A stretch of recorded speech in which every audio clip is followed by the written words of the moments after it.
चला आज आपण मस्त तांदूळक्याची भाजी करू। बघा मी तांदूळक्या घेतला, मस्त निसून 2 पाण्याने स्वच्छ धुतला आणि मोठ्या पातेल्यात पाणी टाकून तो तांदूळक्या ठेवला। म्हणजे आता हा धुवून आपल्याला थोडा वाफून घ्यायचा आहे आणि ह्याच्यासाठी फक्त साहित्य खूप कमी लागतं।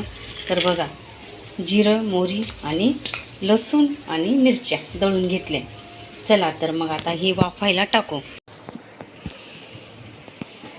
बघा आता मस्त गॅस पेटवला, त्याच्यावर थोडं पाणी ठेवलं आणि आता हा तांदूळक्या त्याच्यात टाकून घेऊ आपण। आता हा तांदूळक्या थोडासा वाफवून घेऊ, कमी पाण्यातच वाफवायचं, याला काही जास्त पाणी लागत नाही। थोडा वाफवून घेऊ, नंतर न पाणी टाकता आपल्याला भाजी करायची। ती कशी करायची ते तुम्हाला पुढे मी सांगणारच आहे। बघा असं स्वच्छ धुवून घेतला, आता या कढईत थोडासा वाफायला ठेवते आणि याला काही जास्त शिजावं नाही लागत, म्हणून थोडंसं वाफवून घेतलं ना छान होतं। तर आता आपण या कढईत मस्त पूर्ण तांदूळक्या टाकून घेऊ, गॅस फुल करू, 2-3 मिनटं चांगला वाफू देऊ। नंतर आपण फोडणी देऊ, ते तुम्हाला दाखवते। बघा असं वाफून घ्यायचं, असं वाफेल ठेवायचं, तो हळूहळू खाली बसला जातो। असं वाटतं या कढईत बसणार नाही, पण हळूहळू खाली बसल्यावर कमी होऊन जातो तो। चला तर मग आता याला वाफून घेऊ।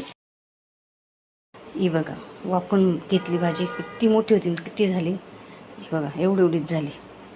चला तर मग हिला कशी फोडणी द्यायची ते तुम्हाला सांग।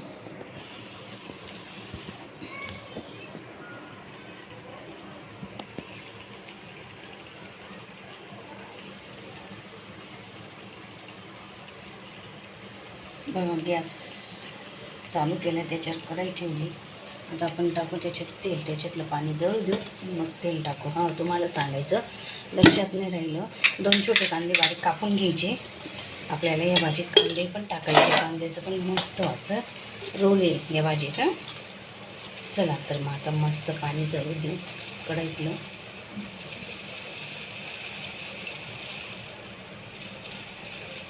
आता घेऊ तेल टाकू,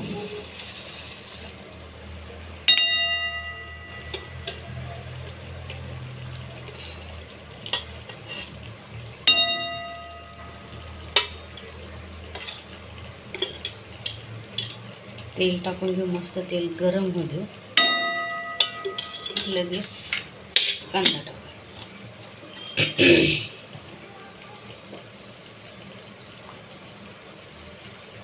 बघा छान तेल गरम व्हायला लागलं। आता त्याच्यात आपण 2 छोटे कांदे बारीक कापून घेतले। आता तो कांदा टाकू आपण तेलात।